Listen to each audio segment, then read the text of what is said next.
Marlina Oktoria, perempuan yang mengaku sebagai istri siri Mansyardin Malik, menceritakan proses perkenalannya sebelum dinikahi ayah Taki Malik itu. Dikatakan Marlina, saat itu dirinya berkenalan dengan Mansyardin lewat sosial media Instagram. Dia minta nomor handphone saya, ujar Marlina Oktoria saat ditemui di kawasan Senopati, Jakarta Selatan Minggu 12 September 2021, dikutip dari tribunnews.com. Setelah bertemu, ayahanda Taki Malik itu disebut-sebut langsung mengajak Marlina untuk jalani proses ta'aruf. Ajakan menikah itu disampaikan Mansyardin Malik setelah keduanya bertemu kedua kali. Dua kali bertemu langsung mengajak menikah, ungkap Marlin. Kala itu Marlina tak pikir panjang ajakan dari Mansyardin untuk menikah karena melihat sosok Mansyardin yang begitu religius.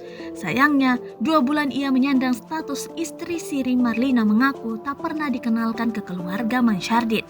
Ia menganggap mantan mertua Salma Wina Sunan itu sudah melanggar janji untuk mengenalkannya pada keluarga.